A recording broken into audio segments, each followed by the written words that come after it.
I'm very excited to introduce Ashley Sloan. Ashley is the co-founder of Paradoxum Consulting, a sustainability firm based in Tacoma, Washington. Her co-founder is also here today, Ariana. And Ashley does a lot of work on regeneration and regenerative business. And her conversation today for us is on identifying and cultivating your exponential impact. Ashley. Hello, hello. Thank you so much. I'm really excited to be here today. And I think I'm feeling that energy that Moji was talking about. And so I'm grateful that we're able to feel that even though we're not all in the same room together. And I'm also feeling very privileged for the opportunity to share some information and to connect with folks through this event. So to begin, I want to take a minute and have each one of us think about someone who has had a significant impact or influence in our lives. This could be someone who has inspired, motivated, encouraged, or supported you. Someone who showed you a path that you didn't know existed or gave you insight into something that changed your life or your worldview. This person could be a teacher, mentor, friend, coworker, community member, a religious leader, partner, or family member. So I'll give you a couple seconds. Does everyone have a person? Yeah? Okay, great. So now I really want you to focus on the impact or influence that they had on you. How did it change or impact your life? How might your life be different without that person? And how many other people might that person have had such a significant impact on? And then taking it a step further, how many people have you had the opportunity to influence in your life because of that person's impact on you? Do you see where I might be going with this? One person can influence so much. And the people that they influence other people, and so on, which leads to exponential impact and influence. Every person and every business creates an impact, and that can be positive, negative, or neutral, and sometimes a mix of all three. Most business owners that I've spoken with have a desire to create a strong positive impact in their communities and in the world. And I believe strongly, and I have a feeling that many of you do as well, that businesses have a unique and powerful capacity to create such an impact. So how do we get there? Today, I'm going to share 3 foundational steps to begin the shift towards regeneration in your business. And before we jump into the specific steps, I want to give a little background information about what I mean when I say regenerative business or regeneration. And in its simplest terms, it means to understand that we operate in living systems and being mindful of the impacts that we create within those systems while seeking to improve them. And every business is an interconnected system that's made up of 6 core impact areas, which are earth, community, customers, co-creators, which are employees, organizational operations, and investors. And as we create consistent and targeted action, we can stimulate evolution in the ecosystems of our business. And these 3 steps that I'm about to share are where I begin with every client that I work with, and they really help lay a foundation for identifying and cultivating the exponential impact of your business. So step 1 is to identify the stakeholders and systems that exist in your business. And this step is so important because we need to understand what those systems are and how they work together in order to maximize potential impact and minimize or mitigate any possible negative outcomes. And a really helpful way to get going on this step is to break everything down based on those 6 core impact areas that I just mentioned. Again, those were earth, community, customers, co-creators, organizational operations, and investors. So what you'll do for this step is to define and identify what each of those areas looks like in your business.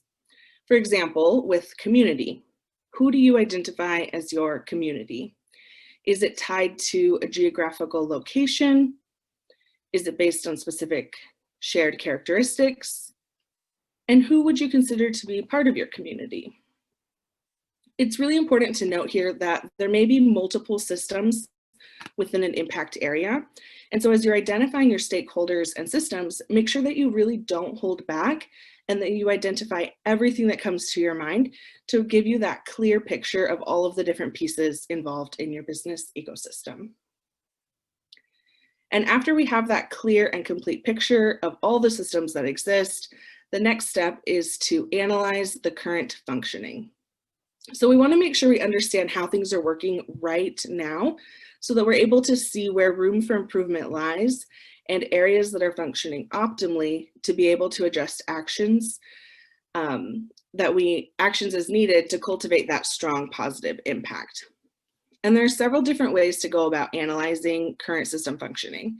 At Paradoxum, we do it primarily through our regenerative systems assessments, and any analysis tool or audit or even guided questionnaire can be really helpful with this. And something to keep in mind with this step is that it can be really tempting to just focus on one of the impact areas that you're either most excited about or that you know needs a lot of improvement.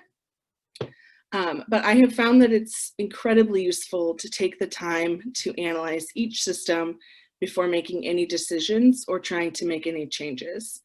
And there's a couple of reasons for this, but the primary one is that, as we've talked about already, each of the systems is interconnected. And if we identify an issue before we look at everything, we could be trying to solve a symptom of a larger problem or a problem that's being caused by something else. So after we have that in-depth analysis, it's time to start making changes, which is one of my favorite parts. And so step 3 is to set realistic and achievable goals. This is a step that a lot of times people jump right into because it's the part where we finally get to see progress and impact, and that's exciting, right? So a really important part in this step is to make sure that the changes you're making are achievable and realistic for where you are right now. I don't know about each of you, but something that I have had to work on in my life is all or nothing thinking and trying to make huge changes all at once. This is not a sustainable way to make or incorporate changes into your business. And as you set goals for things that you want to work on, try to choose 1 or 2 to focus on at a time. And remember that no goal or achievement is insignificant or too small. Every effort and every change you make will have an impact. It will affect the goal you are directly trying to reach, and it will also impact the other systems in your business ecosystem, which affect your community and the world.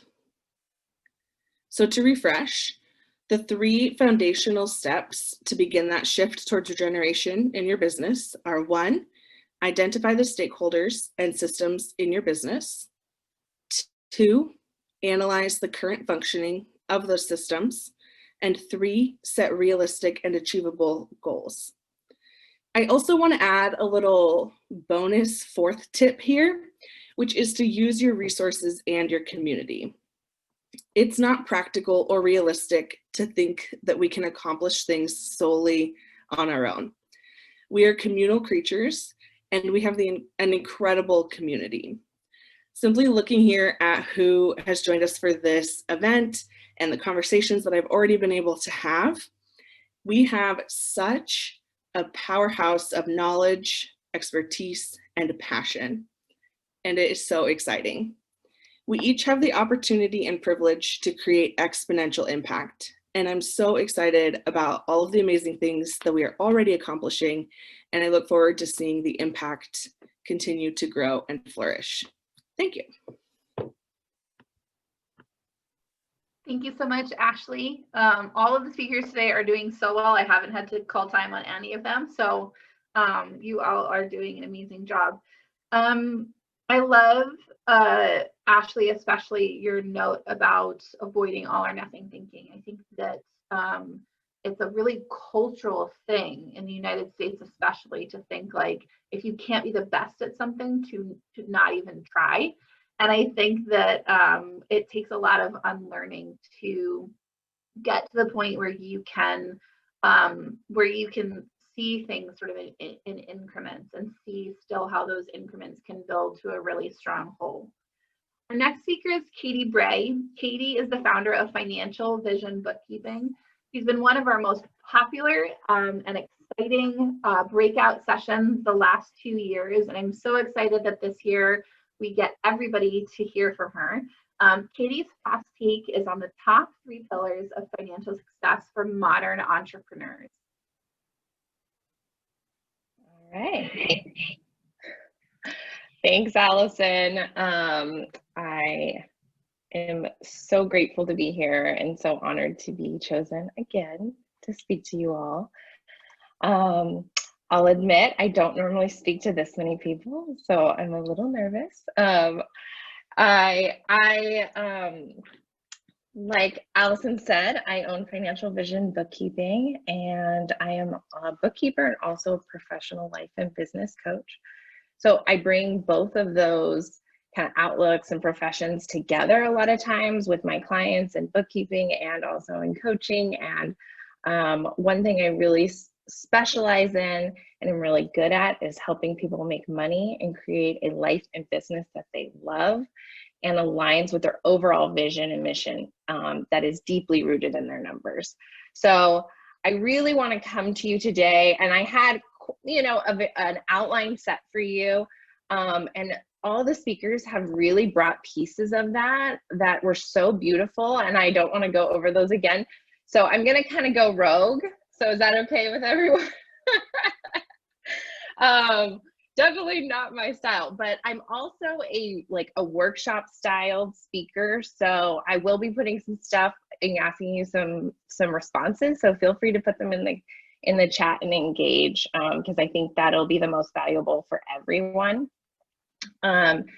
And as of right now, I have 30 clients on my roster, and some of them are even here today. And I'm so grateful to see their bright, shining faces. I love working with Tacoma women, business owners and solo entrepreneurs, and really helping them get to the next level in their business and in their life. So what the 3 pillars I wanted to share with you today, and after kind of polling who is here today, if you can, I do want to see who here is an entrepreneur, and you can raise your hand, just so I can get a little bit of an idea. Okay, so we do have almost all entrepreneurs, I'm saying, so that's good. So this will work.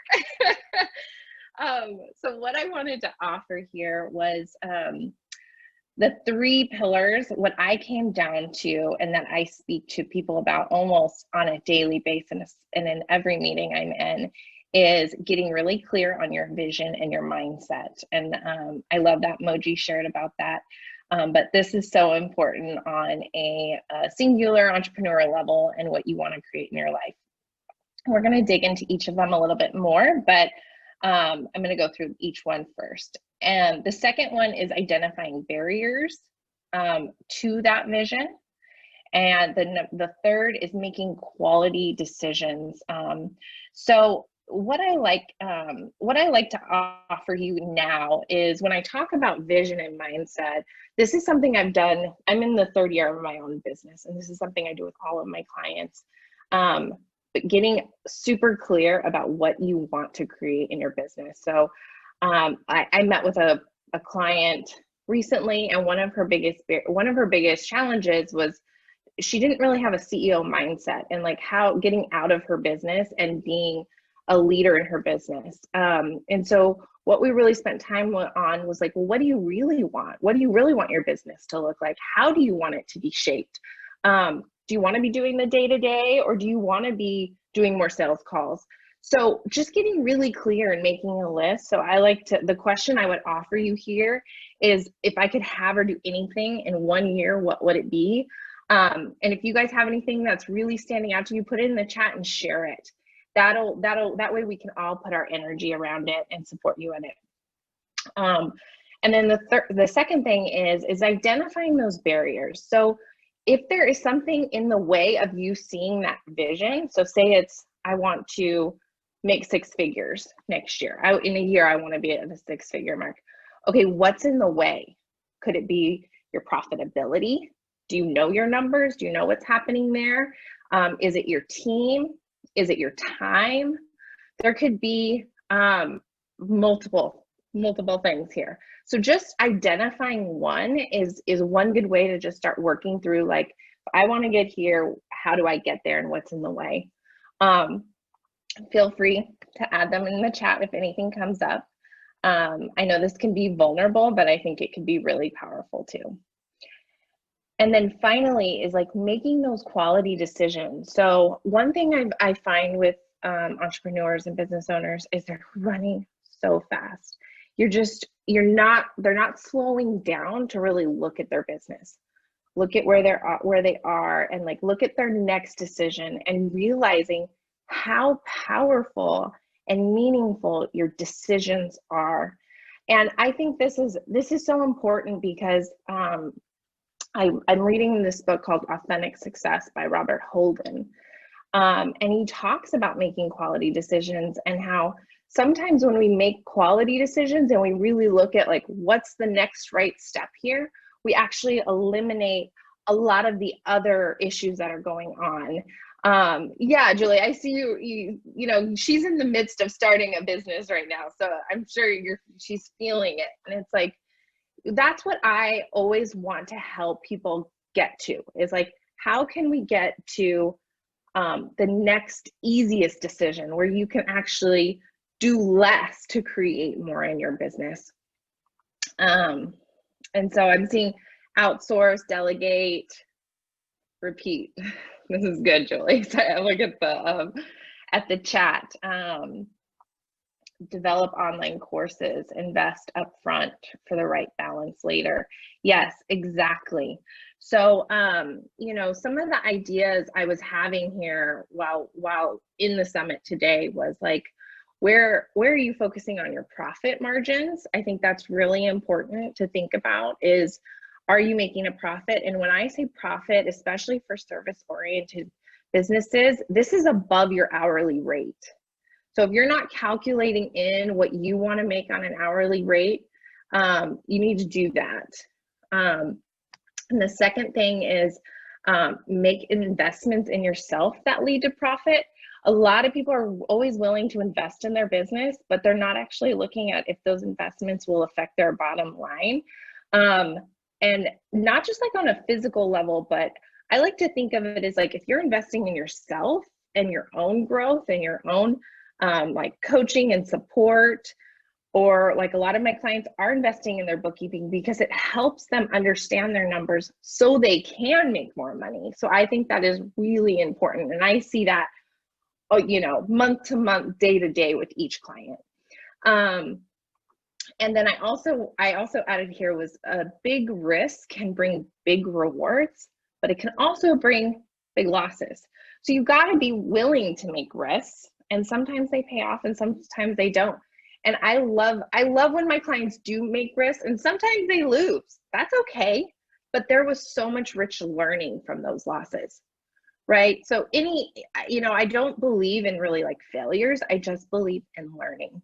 And so I just really wanted to, you know, point that out, is that it's okay to take risks. It's okay to experiment. And that's a lot of times what I like to offer is like, try it. Try hiring someone, see if it works, see if you like it. If it doesn't, guess what? You can change. You can change your plan. You can change your vision. So that's also something I wanted to offer you there. And I just wanted to go through those 3 items. I really want to encourage you to come back to them over and over.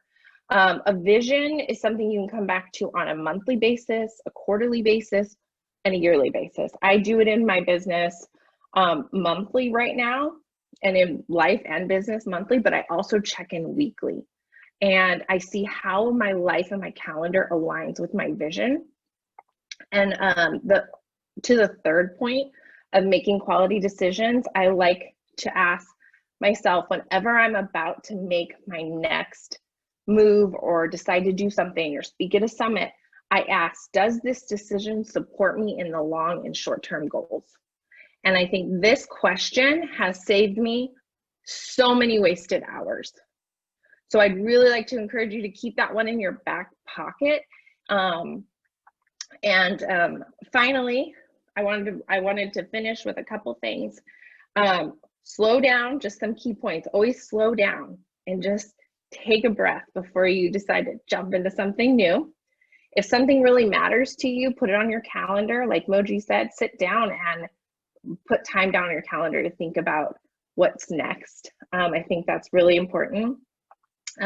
Come to your vision sessions with an open and willing heart. And finally, write it down. Anything that you want to create, write it down, because you're 42% more likely to achieve your goals if you write them down. It's so simple, but so powerful. I've seen it in my own life time and time again. So I'm so grateful for this time with you guys. I'm so honored to be here. And if anyone would like some resources, either the one I shared about today, but I also have another one I'd like to send you, please email me and I would be happy to send those. And I'd love to connect with anyone who's here today. Thank you. Thank you so much, Katie. I feel like there was so much in there that's really useful. One of the things that you said that I love is, what's the next right step? Because sometimes you can't necessarily see the overall picture of where you're going, but you can still envision like, what's right for me now. And I've seen over and over with myself and also with my clients that, like, if you don't have that mission, that vision clarified for yourself, it makes decision making much harder. So it's worth taking the time to sit down and think about not just what do I want my business to do, but what do I want my legacy to be in 10 or 20 years? And this radically changed my business when I finally sat down and thought about, what do I want my legacy to be? And for me, it was to change the local economy to get people shopping local more. And then I had this like imposter moment where I was like, who the fuck am I to think that I can impact our local economy?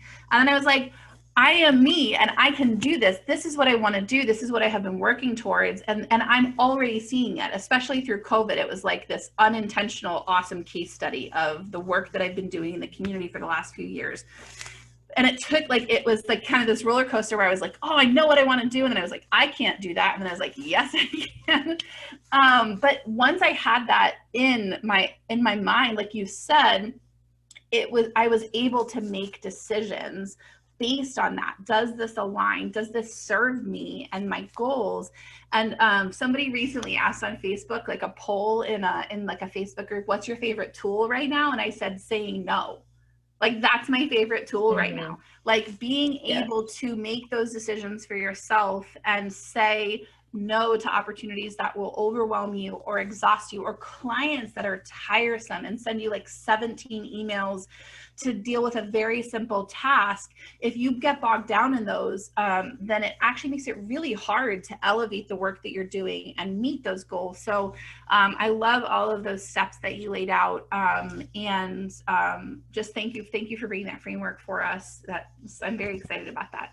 And so if you do have any questions for Katie, put them in the chat and we'll tackle those in about 10 minutes. So our next speaker is Laura Clise. She's the founder and CEO of Intentionalist, which is an amazing business based in Seattle where you can actually search for businesses that you want to shop at. You can search for businesses that are owned by women, by people of color, by families. And I just think it's such an amazing resource where so many of us are trying to change the way that we buy and what we purchase. And this gives you real options to find coffee shops that are owned by women, that are owned by people of color, that are aligned with what you're trying to do. And I've learned about so many cool businesses from her Facebook page and her Instagram. And so I would say, like, Certainly follow all of these the speakers today, but especially Laura. If you can either follow her or hop over to Intentionalist website at some point, you will learn so much about your community, and you will learn about new businesses that you didn't know existed. And I'm just like such a fangirl of Intentionalist. I think it's one of like the most innovative and amazing local resources that we have in driving change in our community through our economy. So I'm going to turn it over to Laura, who's going to talk about more than a transaction. Wow. Thank you so much for that super generous introduction. And I will say that as a Seattle-based social purpose corporation, we definitely have higher concentration of community here in Seattle, but welcome the expansion through suggestions of your favorite diverse owned brick and mortar small businesses through our website. And that's all I'm actually going to say about Intentionalist and our site. So hi, I'm Laura Clise. My pronouns are she, her, and I am based in the city of Seattle, which is the traditional ancestral land of the Duwamish, who were the first people of Seattle. And you can learn a little bit more about them at duwamishtribe.org. One of the cool things that I think that they've created, in addition to powerful resources that share the history of the tribe in the region, is a concept of paying rent. So much of what I'm about is how we close the gap between good intentions and actions. And I think that the idea of putting our money where our mouth is one way to close that gap. And so paying real rent to the Duwamish is something that I practice and encourage everybody just to consider for a moment. You know, not just that we can address inequity simply through the dispersing of, you know, monetary recompense, but because I think that it's important for us to examine the source of so many of the inequities that persist in our day-to-day lives today. That aside, when it comes to the money we spend, we live at a time when increasingly we swipe and click our way to immediate gratification, oftentimes unknowingly, but maybe for this group, it's a different matter, but oftentimes unknowingly to the detriment of the social, economic, and cultural fabric of our communities. I believe that the economy of the future must be relational, not transactional, simply because the world we want is one where small businesses thrive, where neighbors know and support each other, and people feel a genuine sense of belonging. The conversations this morning have been so rich with insight and wisdom, and there has been some really wonderful themes, I think, that have flowed through every speaker. So one of the big questions, right, is if the economy that we want is relational, not transactional, how do we get there?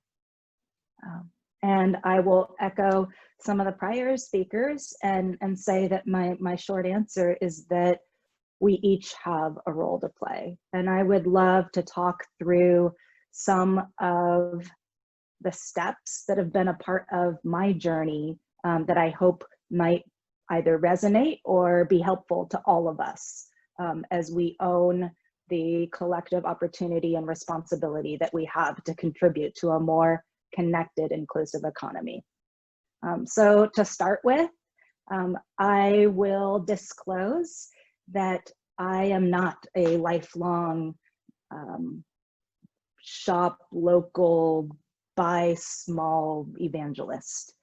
It has been the absolute focus of every waking and some, sleeping and or dreaming hours of my life for several years at this point.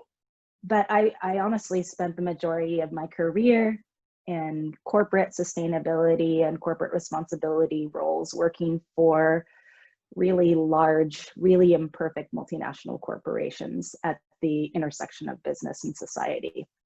And I shared that because the way that I have come to understand and more deeply appreciate the crucial role that especially brick and mortar small businesses play in our communities, I feel like if I can go on that journey, anybody can. So how do we get there? One of the things that I had to confront was the extent to which the culture of how freaking busy we all are takes us away from what truly matters, takes us away from ourselves and each other, right? So step one is to disengage autopilot and be intentional, which for me initially was a completely radical notion because there were never enough hours in the day, and there still aren't. But by recognizing all of the opportunities that I was missing because I had autopilot engaged and was looking for, what is going to provide the most immediate impact, what is going, to optimize for efficiency, because I'm busy and I'm important and I need. Which isn't to say that it isn't important for each of us to be a little selfish sometimes, but I think that I was certainly a part of the broader culture of individualism, a broader culture in which the money we spend is all about facilitating convenient transaction, right? So disengage autopilot and consider opportunities to be intentional, because even if the decision that you make isn't in that moment, the most sustainable, equitable, just choice for any number of different reasons, at least we're making conscious choices. And I think that that's really powerful. So the next step, right, is to really start with why. And I think that that's important for us as both consumers, as community members, and as business owners. What is the why? And I think that as I have engaged with the hundreds of businesses that are a part of the Intentionalist network, those that have been able to weather the challenges of this year with community are those for whom their business was and is about more than what's for sale. So then the third step, right, is to make the commitment, right? And I'm gonna use a really imperfect analogy, so feel free to let me know what you think in the comments, right? So prior to moving back to Seattle, which is where I grew up, I lived in DC. And the culture in DC is a little bit different, right? It's a super progressive city, but it's definitely a different flavor of progressive than Seattle. And so when I think about making the commitment to be intentional about the money that we spend, about how we spend our time and our energy and our resources, in Seattle language, sometimes it feels like an ask, to go from being an omnivore, right, to being vegan, which can feel a little bit drastic. And that's not to say that there's anything wrong with going, all in for plant-based awesomeness, right? But I think that as we're looking to make a commitment and a shift, it can be powerful to also just opt in for whatever the intentional spending equivalent is of Meatless Monday.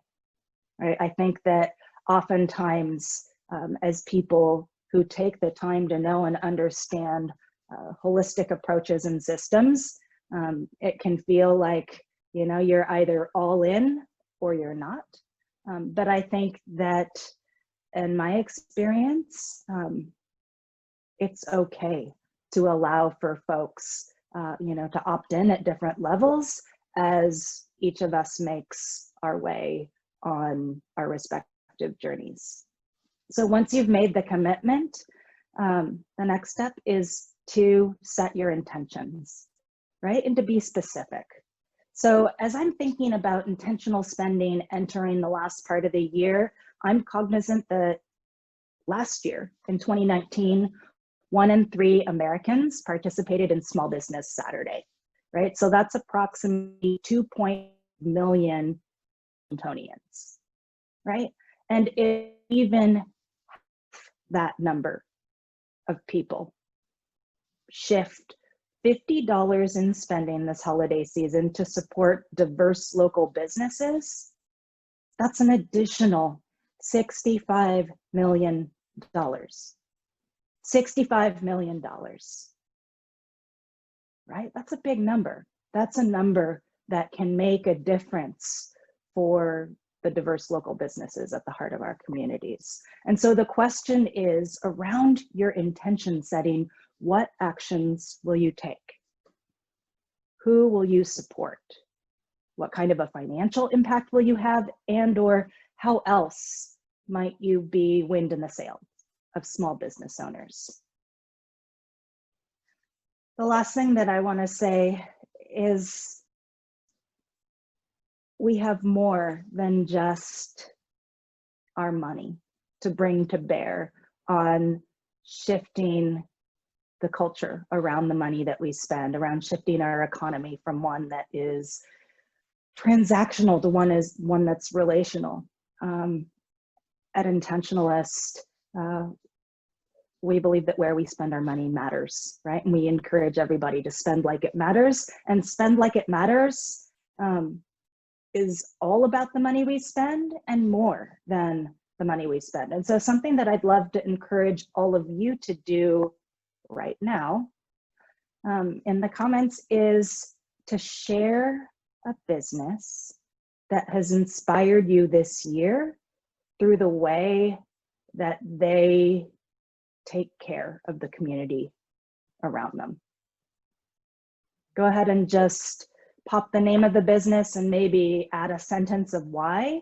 And I wanted to share a few that stick out in my mind in many ways because we know that this year has been disruptive and challenging and all of the things, and yet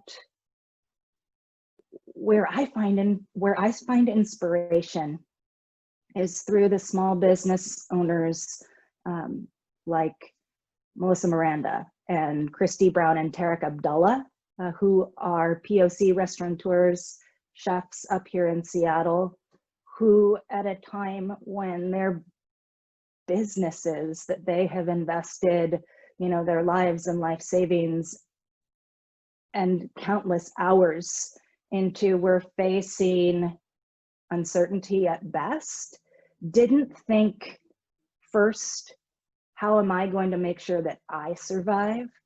They thought, what do I have that can be of service to my community? And they established community kitchens, right? That's powerful, right? Where in moments of crisis and challenge, we think not just about what it is that's going to save our own, but we think about what it is that we have that gives us a relative place of privilege from which to continue having an impact even amidst uncertainty. And I think of businesses like Seattle Fish Guys and Free Large Tamales, who have used their platforms to amplify and support other local businesses. I think of businesses like a restaurant called Terra Pilata that recognized the gap in service when it came to providing food for kids in school who were dependent on free lunch and other programs, and created the Food is Love program in order to mobilize other restaurants throughout the greater Seattle area to ensure that families have the food that they need, right? And then I even think of businesses like Sparkle Dry Cleaners, which is an immigrant-owned dry cleaning business that's been around for over 20 years. And while they haven't had the bandwidth, and as immigrants, you know, in probably their late, if I were going to guess, 70s, the pandemic has been an extraordinary challenge to the way that they've always operated. They've continued to show up every day. They've continued to be open to new ways of continuing to serve their communities. So what I'd like to close with is that there's been a lot of conversation this year about allyship, right? About how it is that we understand and leverage the privilege that we have to show up for others and to address some of the systemic and cultural barriers that persist in our society and our communities. I believe that allyship includes economic allyship, right? And I want to come back to my fervent belief that the economy of the future must be relational, not transactional.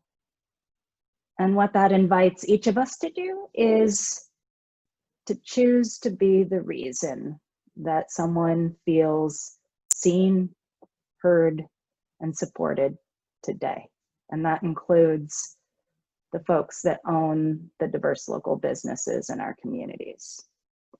The everyday decisions about the money we spend shapes the community and the world around us. And I hope that you all will join me and take the time to be intentional and spend like it matters. Thanks.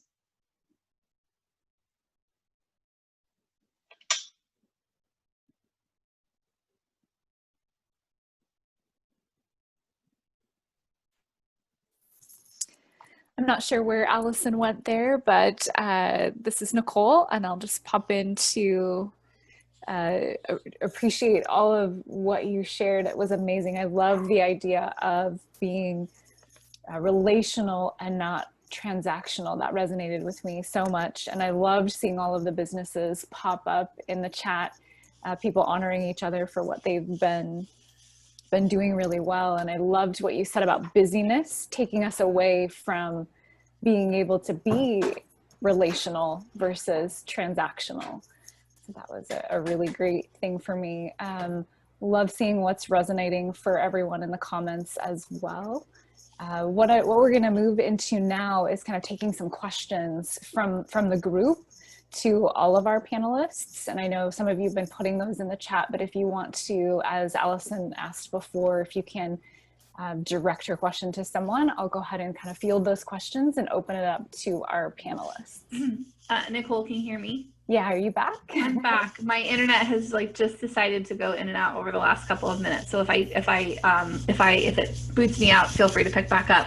I know a little while ago someone asked the question specifically of Katie. What is it worth it to outsource small tasks when you've just started your business, even if it's only a few hours a week? This is a great question, and I think it's important to consider. There's different variables for each person, and it's kind of considering, okay, how much time do you really have, to work on your business, and are the hours you're working on your business going to promote, again, profits? So if outsourcing means you can now create more profits, then I would say, of course. And also think about like your headspace and how much room you have in your, like sometimes we're just so overwhelmed. I think that's also a problem, is we're overwhelmed with what to do. So a lot of people will reach out to me, for example, to get the bookkeeping out of their head so they can focus and clear up space in their business. And if that's something that you need to do for any sort of outsourcing, then I would say to consider those main areas and look at like, well, if you don't have the extra finances or you really can't outsource that, look at like where you can cut something else out of your life so that you can make space for it. So it's a different kind of investment. If anybody else has questions, you're actually welcome to just jump in, because the chat was so busy that I think I may have missed one from a little bit earlier. So if you have any questions for Katie or Laura or Ashley, please feel free to unmute yourself and jump right in. Katie, do you only work?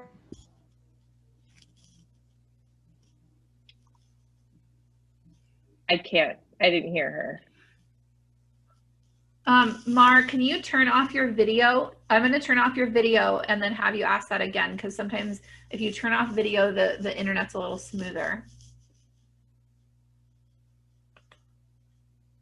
Okay, we'll loop back to that. Does anybody else have any questions? Hi, this is Julie.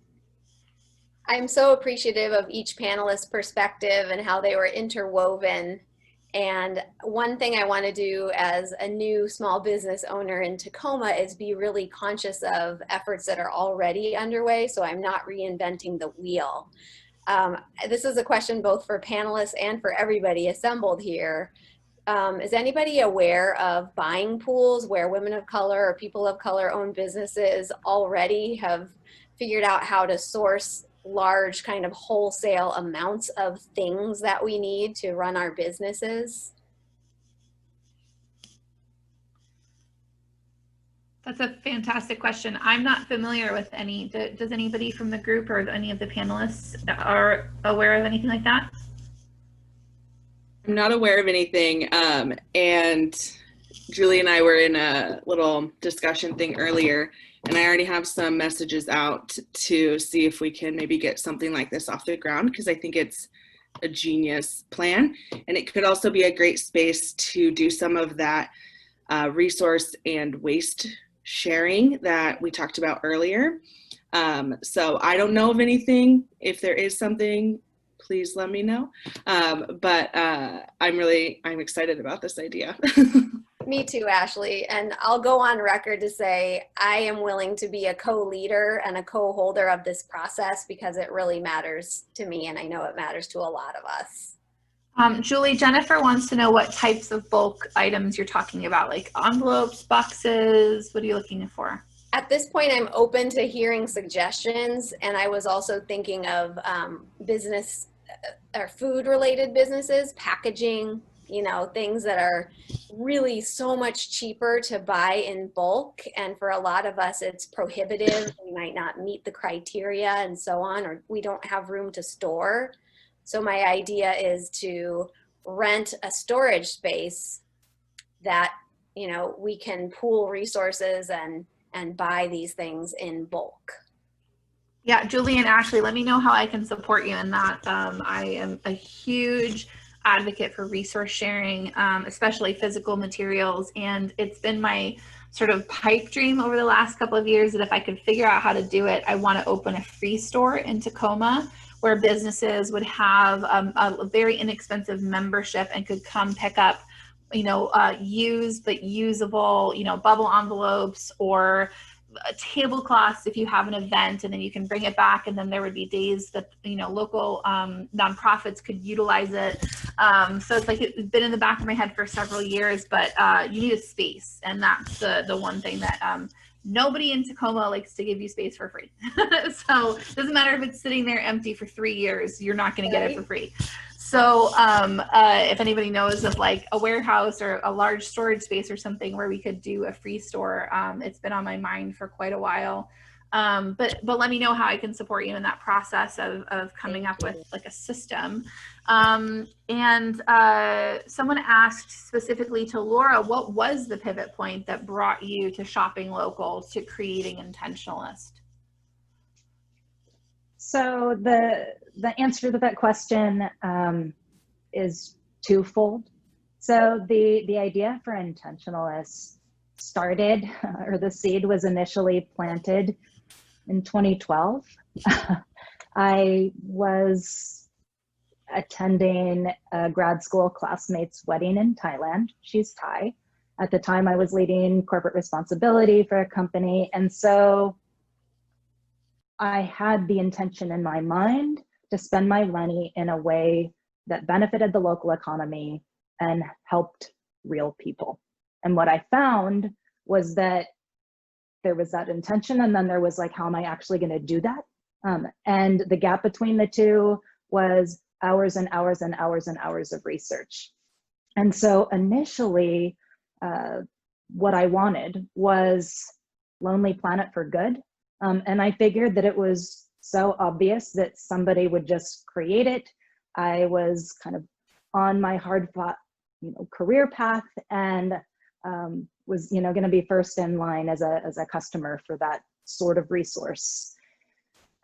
It didn't happen, right? But every 6 months or so, I would kind of look around and see if somebody had created something along those lines. And along the way, I built the supplier diversity program for the corporation I was working at, right? And it blew my mind that large corporations and government organizations have had programs in place for decades that are specifically oriented towards supporting women-owned, POC-owned, veteran-owned small businesses.